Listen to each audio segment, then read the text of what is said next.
Assalamualaikum warahmatullahi wabarakatuh dan juga salam sejahtera kepada doktor dan juga rakan-rakan sekalian.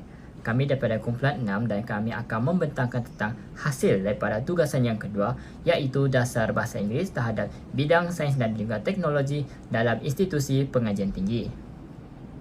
Dan ini merupakan daripada ahli kumpulan daripada kumpulan 6 yang terdiri daripada saya sendiri, iaitu Muhammad Ikmal bin Mawasin dan nombor matrik 280131, dan juga sahabat saya iaitu Muhammad Amirul bin Muhammad Noor iaitu 280831. Dan ini merupakan sebahagian daripada isi kandungan yang kami akan bentangkan daripada tugasan yang kedua, yang terdiri daripada pengenalan. Selepas itu kami akan bincangkan mengenai tentang dasar bahasa di IPT iaitu Institusi Pengajian Tinggi. Dan selepas itu juga kami akan membentangkan tentang pendapat dasar yang pertama, pendapat dasar yang kedua, pendapat dasar yang ketiga, pendapat dasar yang keempat, dan juga seterusnya kami akan bincangkan secara menyeluruh iaitu kesimpulan daripada dasar-dasar yang kami telah tubuhkan dan juga berkaitan berkenaan tentang isu yang telah dibangkitkan dalam tugasan ini tersebut. Baiklah, kita akan lihat pada pengenalan. Jadi seperti mana kita tahu bahawa bahasa ini digunakan bukan setakat untuk alat komunikasi semata, tetapi penggunaan dan juga fungsi bahasa ini juga boleh digunakan sebagai alat mekanisme dalam memberikan penyampaian ilmu yang cukup efektif. Hal ini kerana bahasa ini mempunyai satu peranan yang amat besar, yang di mana ia bertujuan kepada pelajar untuk memahami, menguasai dan juga mengaplikasikan dari segi pengetahuan, kemahiran dan juga nilai-nilai yang diterapkan dalam kehidupan mereka seharian. Jadi kalau kita dapat lihat bahawa penggunaan bahasa yang digunakan dan juga diterapkan dalam pendidikan IPT ini adalah berlandaskan kepada dua bahasa, iaitu ada dua bahasa yang digunakan sebagai bahasa pengantar, yang itu adalah bahasa Melayu dan juga bahasa Inggeris secara amnya. Dan kalau kita dapat lihat pada masa ini, iaitu seiring dengan pemodenan era pendidikan pada masa ini yang komputer, kita dapat lihat bahawa sebenarnya penggunaan bahasa Inggeris ini menjadi satu prioriti ataupun keutamaan yang paling besar kepada pelajar pada masa ini. Hal ini kerana penggunaan bahasa Inggeris ini dia digunakan secara meluas, bukan setakat digunakan di dalam negara tetapi digunakan untuk di luar negara juga apabila di alam pekerjaan, bukan setakat di dalam sektor pendidikan tetapi di sektor-sektor yang lain seperti perindustrian, pemasaran dan juga boleh digunakan dalam politik secara khususnya. Tapi dia menjadi satu indikator ataupun satu idea yang di mana penggunaan bahasa Melayu ini telah memberikan satu permasalahan yang amat besar kepada generasi pada masa ini. Hal ini kerana apabila bahasa Inggeris ini telah digunakan secara meluas dan juga bahasa Melayu ini dipinggirkan secara beransur-ansur, secara tidak langsung menjadi satu kepincangan masalah yang di mana pelajar-pelajar di Malaysia ini mereka tidak dapat menggunakan bahasa Melayu itu bukan setakat untuk bahasa pengantar dalam pendidikan, tetapi hanya digunakan semata untuk alat komunikasi dan juga alat bahasa yang digunakan yang secara lebih rasmi, sebagai contoh dalam institusi raja ataupun acara rasmi dan juga sebagainya. Seterusnya kita akan lihat pada dasar bahasa di institusi pengajian tinggi. Jadi kalau kita dapat melihat bahawa Malayan Law Journal 2008 iaitu terdapat dua seksyen yang telah disenaraikan, iaitu seksyen yang kedua iaitu bahasa Melayu ini boleh digunakan sebagai bahasa yang rasmi di Malaysia secara amnya, iaitu boleh digunakan sebagai dalam institusi diraja, dalam acara ataupun program rasmi ataupun dalam urusan pentadbiran secara amnya. Dan juga untuk seksyen yang ketiga ini pula bahawa bahasa Inggeris ni dia bukanlah bahasa secara rasmi di Malaysia, tetapi dia boleh digunakan sebagai bahasa yang kedua, iaitu bahasa Inggeris ni boleh digunakan dalam sebagai salah satu tujuan dalam urusan manusia. Sebagai contoh digunakan dalam sektor pendidikan, dalam sektor perniagaan ataupun sebagai bahasa pertuturan harian lah. Dan menurut daripada kenyataan Asma Ismail iaitu 2020, yang beliau telah menyatakan bahawa atas dasar daripada subjek matematik dan juga sains ini sebagai asas kepada bidang sains dan juga teknologi ini, yang di mana semua pengajian di IPT ini yang di mana mereka perlu menggunakan bahasa Inggeris ni sebagai bahasa pengantar lah, yang digunakan dalam bidang dan juga sains dan juga teknologi ini dalam proses PDP ini tersebut. Walaupun kalau kita dapat lihat secara logik dia, yang di mana Penggunaan bahasa Inggeris ini mempunyai kebaikan yang di mana boleh diimplementasikan sebagai satu keperluan utama kepada pelajar dan juga masa depan mereka yang lebih cerah. Tetapi dia boleh mengundang kepada mengugat keindahan bahasa Melayu. Hal ini kerana apabila pelajar ni mereka dapat diasimilasikan penggunaan bahasa Inggeris ni dalam kehidupan mereka dalam secara lebih kerap, dan dia boleh membawa kepada mereka ni mengurangkan penggunaan bahasa Melayu ini dari segi kemahiran penggunaan dalam komunikasi ini pun dapat boleh menjadi satu ancaman yang besar. Bukan setakat pada masa sekarang, tetapi generasi yang akan datang mungkin mereka tidak akan dapat menguasai dan juga memahami serta fasih dalam bercakap dan juga berkomunikasi dalam menggunakan bahasa Melayu secara keseluruhannya.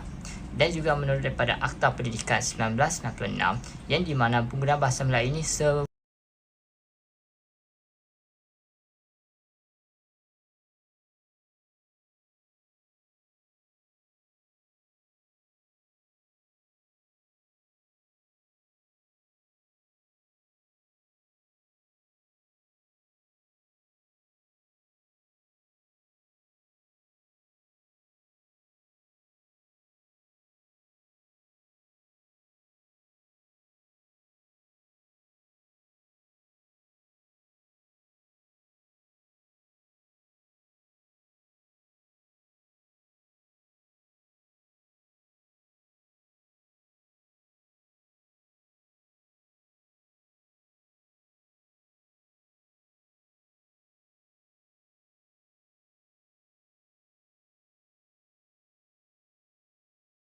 Jadi, sekiranya kalau kami menjadi pembuat dasar daripada isu yang diusulkan tersebut, terdapat 4 dasar yang kami telah senaraikan. Yang pertama adalah berkenaan tentang penggunaan literasi bahasa Melayu diperkasakan bagi pelajar asing. Yang kedua pula adalah berkenaan tentang pemerkasaan dari segi istilah dan juga ungkapan-ungkapan yang khusus dalam bahasa Melayu. Yang ketiga pula memberikan penekanan terhadap dasar, iaitu dasar memartabatkan bahasa Melayu, memperkukuhkan bahasa Inggeris, MBM dan juga MPI. Dan yang terakhir sekali berkenaan tentang dasar yang meliputi kepada pengurangan kadar tahap pengangguran dalam kalangan pelajar IPT. Baiklah, ini merupakan pendapat dasar yang kami telah pilih. Yang pertama adalah penggunaan literasi bahasa Melayu ini perlu diperkasakan bagi pelajar asing. Kalau kita dapat lihat bahawa mana-mana pelajar pun mereka mempunyai plan-plan yang tertentu dalam memilih mana-mana universiti yang mereka inginkan sebagai salah satu dorongan dalam menuntut ilmu di pengajian yang lebih tinggi. Dan juga ini dapat dilihat kepada beberapa faktor. Sebagai contoh, faktor dari segi pencapaian akademik dalam universiti yang mendorong pelajar untuk memasuki ke alam universiti tersebut. Bukan itu sahaja, faktor dari segi kemudahan yang cukup sesuai digunakan kepada pelajar di universiti, faktor dari segi ketersediaan daripada kursus-kursus yang tertentu yang ditawarkan dan juga sebagainya.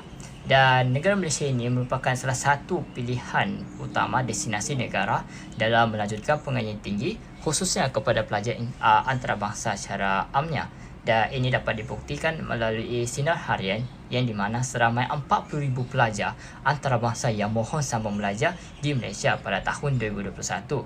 Dan ini diambil daripada statistik melalui EMGS, iaitu Education Malaysian Global Service. Jadi secara tidak langsung kalau kita dapat lihat bahawa ia menjadi satu dorongan utama kepada IPT ini dalam memperkasakan penggunaan bahasa Inggeris bagi semua bidang demi keperluan bagi masa depan dan juga kerjayaan mereka bagi seseorang pelajar secara amnya.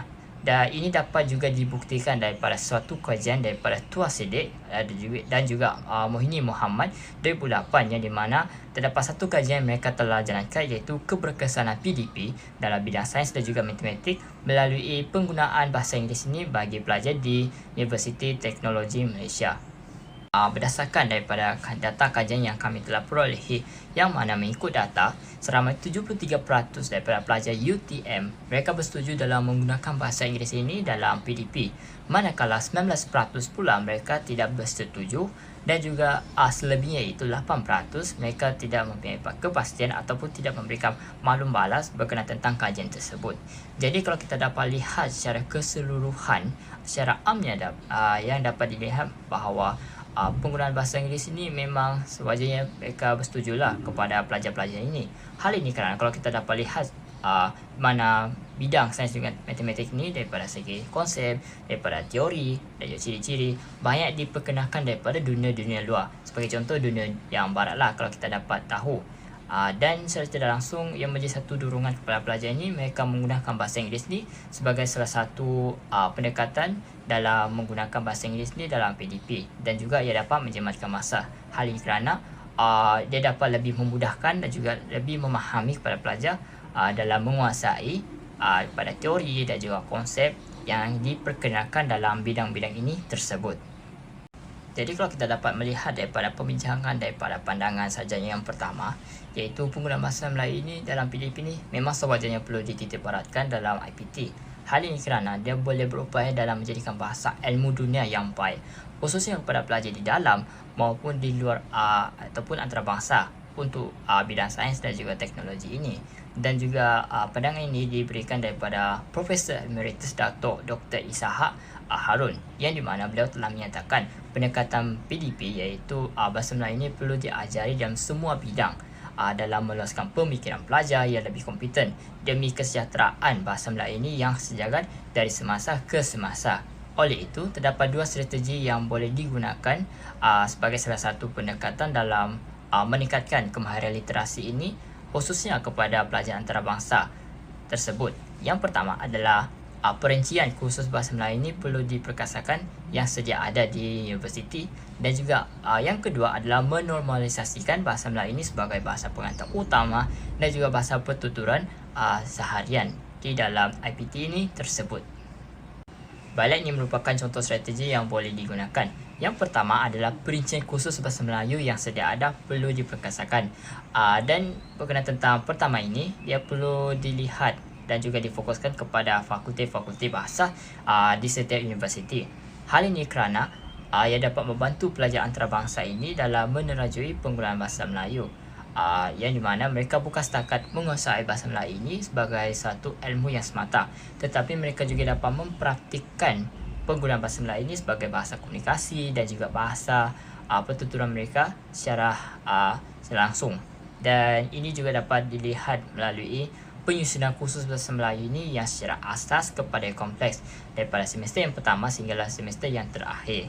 Jadi secara tidak langsung apabila mereka dapat menguasai dan juga memahami konteks-konteks khusus bahasa Melayu yang telah diajari daripada semester pertama sehingga semester yang terakhir, secara tidak langsung mereka dapat petah dan juga lebih fasih dalam bercakap dan juga berkomunikasi bahasa Melayu dalam kehidupan mereka seharian. Dan juga ini dapat daripada satu komen daripada Puan Mazlina Ahmad, iaitu pensyarah Pusat Pendidikan Asas dan juga Lanjutan daripada UMT, iaitu fungsi bahasa ini menjadi satu penggerak nadi terhadap cara penulisan, cara penyampaian dan juga penguasaan dalam semua konsep secara tidak langsung. Dan seterusnya adalah yang kedua, menormalisasikan bahasa Melayu ini sebagai bahasa pengantar dan juga bahasa pertuturan di semua IPT. Jadi sebenarnya ini dia perlu dilihat kepada peranan daripada semua warga IPT, termasuklah kepada pensyarah, pelajar dan juga sebagainya. Di mana mereka boleh menggunakan pendekatan teknik penggunaan bahasa iaitu laras bahasa yang lebih umum. Dan secara tidak langsung apabila pelajar antarabangsa ini mereka dapat mendengar dan juga menghayati daripada laras bahasa yang digunakan yang lebih umum tetapi yang tidak memberikan mudaratan kepada mereka, dan secara tidak langsung pelajar antarabangsa ini pun mereka dapat menilai, dapat mencontohi dan juga mempelajari bahasa Melayu ini yang secara tidak formal lah, yang di mana mereka boleh mempelajari daripada rakan-rakan mereka ataupun melalui daripada media sosial seperti Facebook, ada juga melalui daripada YouTube dan juga sebagainya. Dan kalau kita dapat lihat bahawa tunjang penggunaan literasi bahasa Melayu ini dapat juga diperkasakan sebagai satu teori falsafah bahasa Melayu yang unggul menurut daripada Muhammad Rashid Haji Muhammad Idris 2013. Baiklah, seterusnya kita lihat pendapat dasar yang kedua, iaitu permekasaan daripada istilah dan juga ungkapan yang khusus dalam bahasa Melayu. Jadi sebagai pengetahuan anda semua bahawa dalam setiap mana-mana laras bahasa yang tertentu, perincian dari segi fungsi, ciri, prinsip yang tertentu ni telah diperkenalkan sebagai salah satu asbab kepada seseorang ni dapat mengetahui dalam bagaimana penggunaan laras bahasa ini sesuai diperhatikan mengikut kepada situasi yang tertentu. Jadi terdapat satu istilah yang diperkenalkan iaitu disiplin ilmiah, iaitu suatu disiplin bahasa terhadap pembentukan ungkapan dan juga istilah yang khusus yang boleh dilihat kepada dua faktor yang utama. Pertama adalah penggunaan bahasa yang formal dan yang kedua adalah nahu bahasa yang benar. Jadi sebagai seorang guru ataupun pensyarah ini, mereka sewajarnya menggunakan laras bahasa iaitu laras akademik yang bersesuaian mengikut kepada mata pelajaran yang tertentu sebagai salah satu fungsi ataupun salah satu peranan mereka dalam menyampaikan ilmu kepada pelajar dengan lebih efektif. Bukan itu saja menjadi salah satu pendekatan yang terbaik dalam memberikan ilmu sebagai dalam menguasai dan juga memahami daripada ilmu yang diberikan itu kepada pelajar untuk mereka menguasai dari segi kemahiran, pengetahuan dan juga sebagainya. Dan juga ini merupakan contoh-contoh laras akademik yang telah disenaraikan iaitu laras dari segi ekonomi. Sebagai contoh menggunakan istilah seperti mikroekonomi, makroekonomi, permintaan, penawaran dan juga sebagainya. Manakala untuk laras sains pula mereka menggunakan pendekatan dari segi istilah yang khusus seperti atom, molekul, elektron dan juga sebagainya. Dan terdapat satu kajian yang telah kami perolehi daripada Nur Hakimah binti Muhammad Salihuddin pada 2016 yang mana beliau telah menyatakan satu kenyataan iaitu fungsi laras akademik ini merujuk kepada ujaran, perkataan ataupun frasa yang telah dibangunkan iaitu dikenal sebagai istilah melalui konteks dan juga topik pengajaran yang disampaikan. Jadi secara tidak langsung bahawa laras akademik ini adalah amat penting kepada pelajar dan juga guru-guru tersebut sebagai salah satu faktor dalam memahami konteks dan juga konsep-konsep yang tertentu yang telah dihasilkan melalui daripada pembentukan istilah dan juga ungkapan yang khusus mengikut kepada laras akademik yang bersesuaian kepada pelajar. Berdasarkan daripada apa yang saya bentangkan sebentar tadi bahawa laras akademik dan juga ungkapan dan juga istilah ini mempunyai kait rapat berkenaan tentang pendapat dasar yang kami telah usulkan. Jadi, mari kita berfikir sejenak bahawa adakah benar sebenarnya pengungkapan dan juga istilah tertentu ini tidak dapat digunakan dalam konteks bahasa Melayu ini kepada pelajar secara keseluruhan. Jadi, untuk saya memberikan justifikasi daripada pernyataan sebentar tadi bahawa ianya tidak benar. Hal ini kerana kalau kita dapat lihat, memang benar ungkapan dan juga istilah dalam bidang sains dan juga teknologi ini banyak diterajui daripada dunia barat menerusi pengasas yang telah diperkenalkan daripada tokoh-tokoh cendekiawan seperti Albert Einstein, Isaac Newton dan juga sebagainya. Walau bagaimanapun, sebenarnya terjemahan dan juga kosakata yang tersendiri ini telah banyak diubah kepada bahasa Melayu pada masa ini yang di mana pengungkapan istilah dan juga yang diperkenalkan daripada masa Inggeris ini sebenarnya telah diterjemahkan kepada bahasa Melayu sebagai salah satu pendekatan kepada pelajar di IPT ini untuk mereka memahami dan juga menguasai terhadap konsep yang telah diperkenalkan dengan lebih cepat. Tetapi dia masih lagi berlaku normalisasi terhadap ungkapan dan istilah yang digunakan dalam bahasa Inggeris ini yang masih lagi dilaksanakan di IPT. Hal ini kerana pelajar ni mereka sudah terbiasa dalam menggunakan ungkapan ataupun istilah yang mereka sudah telah pelajari daripada sebelum-sebelum ini yang di mana sebagai salah satu pendekatan dalam mereka memahami apakah konsep, apakah teknik, apakah ciri-ciri yang telah diperkenalkan dalam bidang sains dan juga teknologi ini secara amnya. Maka kita akan melihat pada perbincangan yang telah diberikan daripada pandangan sarjana yang kedua, iaitu kalau berdasarkan daripada pembentangan yang saya telah berikan, iaitu normalisasi ini terhadap penggunaan bahasa Inggeris ini masih berlaku terhadap pengungkapan dan juga istilah dalam bidang sains dan juga teknologi ini sebenarnya membawa kepada satu permasalahan yang besar kepada pelajar ini di IPT. Hal ini kerana ia boleh menjadi suatu permasalahan kepada pempatutan terhadap tahap perkembangan bahasa Melayu ini dalam bidang sains dan juga teknologi ini dalam kalangan pelajar secara amnya. Hal ini kerana ia membuatkan mereka ni akan menjadi rasa janggal, merasa jadi kekok dalam menggunakan ungkapan ataupun istilah ini dalam bahasa Melayu dalam PDP ini tersebut. Dan berdasarkan pandangan sarjana daripada Profesor Emeritus Datuk Dr. Asma Ismail, yang di mana perubahan dasar pengaplikasian bahasa Melayu dalam bidang sains dan juga teknologi ini kepada bahasa Inggeris ni dalam pengajaran menjadi penyumbang kepada sekatan pemerkasaan bahasa Melayu ini di IPT. Oleh itu, terdapat dua contoh strategi yang boleh diimplementasikan sebagai salah satu dorongan dalam pemerkasaan ungkapan dan juga istilah ini dalam menggunakan bahasa Melayu di IPT. Yang pertama adalah membuat penerbitan sebuah buku ataupun kamus yang khas berkenaan tentang ungkapan dan juga istilah ini dalam bahasa Melayu. Dan juga yang kedua adalah perluaskan dalam penghasilan status ataupun buat feed di media sosial. Jadi berdasarkan daripada contoh strategi yang kami telah berikan, iaitu yang pertama, membuat penerbitan sebuah buku ataupun kamus yang khas berkenaan tentang ungkapan dan juga istilah dalam bahasa Melayu.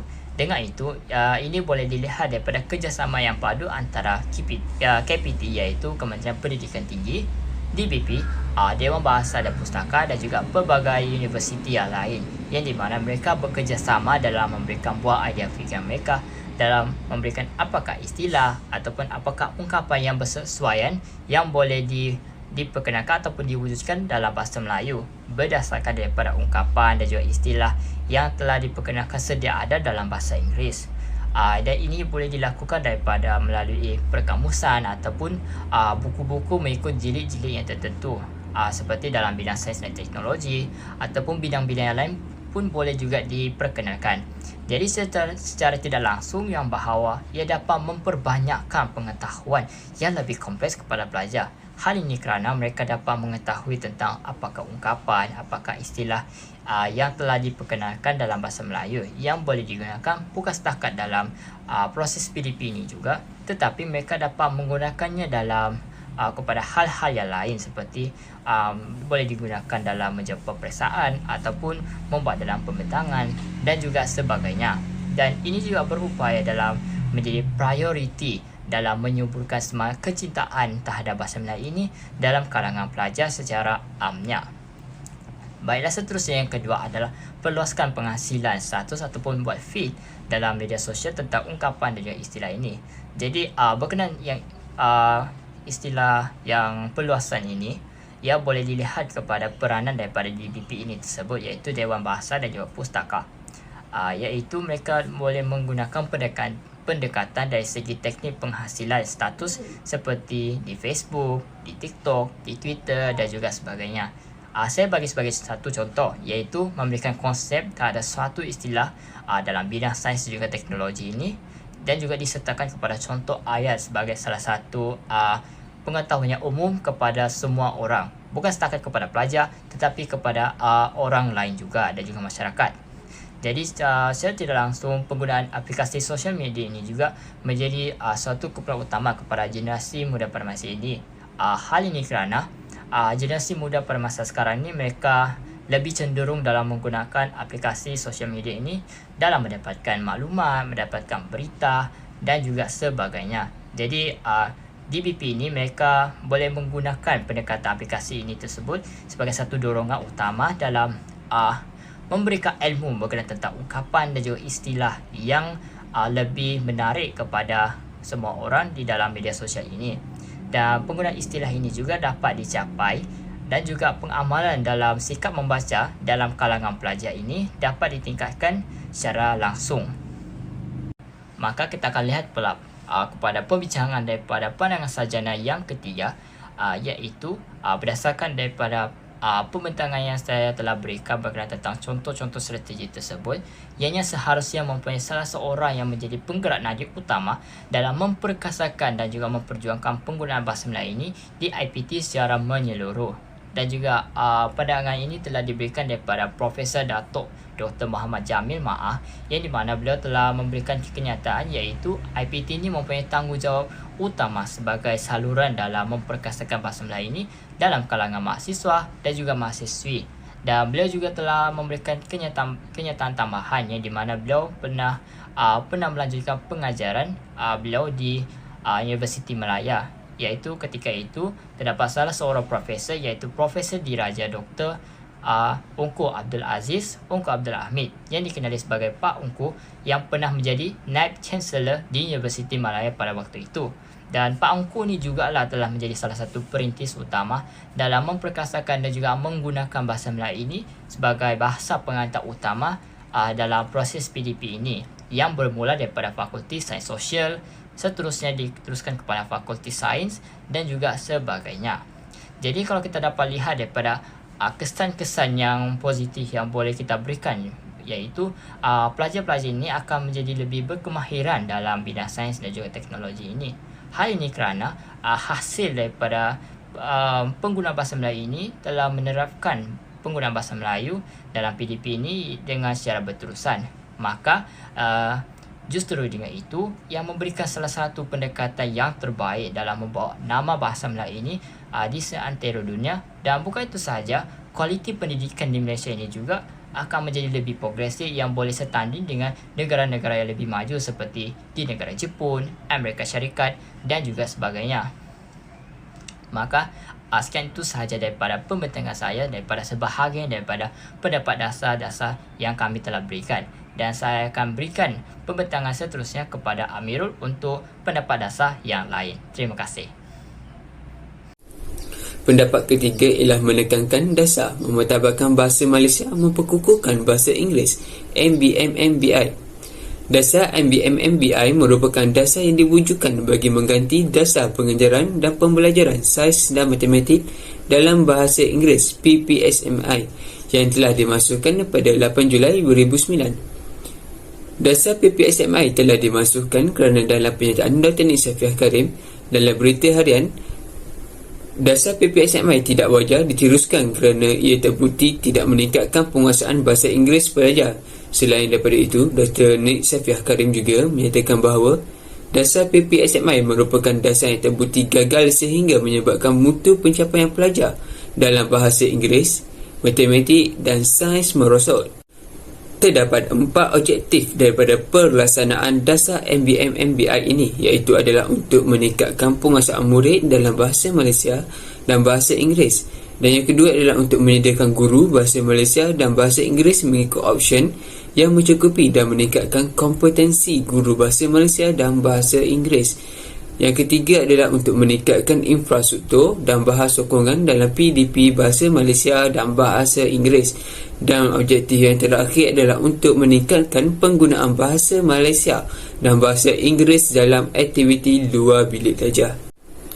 Terdapat 8 strategi pelaksanaan dasar MBM-MBI, iaitu mentransformasikan kurikulum bahasa Malaysia dan bahasa Inggeris, memantapkan kompetensi guru bahasa Malaysia dan bahasa Inggeris, menempatkan guru bahasa Malaysia dan bahasa Inggeris mengikut option, menggunakan khidmat pakar perunding dan pembantu guru, memperluaskan penggunaan bahan dan teknologi maklumat dan komunikasi TMK dalam pengajaran dan pembelajaran bahasa Malaysia dan bahasa Inggeris, memperluaskan publicity dan kempen pengukuhan bahasa, meningkatkan penyertaan murid dalam aktiviti bahasa di luar bilik darjah. Dan yang terakhir adalah untuk melaksanakan pentaksiran dan pelaporan keperihalan pencapaian murid. Penekanan kepada dasar MBM-MBI perlu dilakukan kerana Azizah Cik Awan yang merupakan Ketua Wanita Berjasa Johor pada tahun 2021 berpendapat bahawa Kementerian Pendidikan Malaysia KPM gagal dalam melaksanakan dasar ini. Hal ini dikatakan demikian kerana terdapat beberapa sekolah yang menempatkan seorang guru berbahasa Inggeris yang berasal daripada dua negeri seperti Amerika Syarikat, United Kingdom, Australia dan New Zealand. Hal ini telah menyebabkan kemahiran guru bahasa Inggeris dari Malaysia telah diperendahkan oleh kerajaan sendiri. Penekanan kepada dasar ini amat penting kerana melalui daripada pelaksanaan dasar ini akan dapat meningkatkan kemampuan berbahasa masyarakat terutamanya kepada pelajar. Hal ini dikatakan demikian kerana dasar ini dapat membantu masyarakat Malaysia untuk lebih menguasai bahasa Inggeris kerana bahasa Inggeris merupakan bahasa global yang penting untuk beberapa perkara seperti perdagangan, pendidikan dan komunikasi global. Namun di samping daripada itu, masyarakat tidak melupakan bahasa Melayu yang merupakan bahasa kebangsaan. Selain itu, penekanan kepada dasar MBMBI ini juga akan dapat meningkatkan kualiti pendidikan. Hal ini dikatakan demikian kerana penguasaan kepada bahasa Inggeris yang merupakan bahasa asing kepada masyarakat Malaysia akan dapat membantu untuk memperolehi lebih banyak ilmu pengetahuan. Dengan teknologi yang lebih moden, sekarang masyarakat akan lebih mudah untuk mencari pelbagai maklumat. Namun dengan kurangnya penguasaan kepada bahasa Inggeris membuatkan pencarian maklumat menjadi terbatas kerana terdapat banyak informasi yang ditulis menggunakan bahasa asing, terutamanya bahasa Inggeris. Pendapat yang keempat adalah dapat mengurangkan peratusan pengangguran negara. Kurangnya penguasaan bahasa Inggeris dalam kalangan pelajar IPT merupakan salah satu kepada penyumbang tahap pengangguran yang tinggi kepada negara. Segelintir pelajar IPT tidak mempunyai nilai komersial dan mereka tidak menguasai bahasa Inggeris dengan luas sehingga membuatkan tahap pencarian pekerjaan selepas tamat pengajian semakin susah. Hal ini kerana pada zaman sekarang hampir kesemua pekerjaan yang ditawarkan memerlukan penguasaan bahasa Inggeris yang tinggi seperti perdagangan. Melalui daripada penggunaan bahasa Inggeris dalam pembelajaran sains dan matematik akan dapat memberikan persediaan kepada para pelajar pada masa akan datang. Hal ini dikatakan sedemikian kerana dengan pembelajaran bahasa Inggeris pada mata pelajaran yang dipelajari akan dapat memberikan kebiasaan kepada pelajar untuk menggunakan bahasa Inggeris. Secara kesimpulannya, tidak dapat dinafikan bahawa pendidikan asas yang mengutamakan bahasa Inggeris boleh menjejaskan kualiti penggunaan bahasa Melayu, lebih-lebih lagi jika tidak ada usaha yang mencukupi untuk meningkatkan penguasaan bahasa Melayu pelajar. Namun, dengan penyusunan yang betul, pendidikan asas yang mengutamakan bahasa Inggeris boleh digabungkan dengan usaha meningkatkan penguasaan pelajar dalam bahasa Melayu agar tidak memudaratkan bahasa Melayu. Kami berpendapat bahawa kami tidak bersetuju bahawa penggunaan bahasa Inggeris dalam mata pelajaran sains dan matematik dapat memberikan kesan yang buruk kepada bahasa Melayu. Maka daripada kesimpulan yang kami telah berikan sebentar tadi, maka akhirlah pembentangan kami berkenaan tentang tugasan 2 ini tersebut. Terima kasih.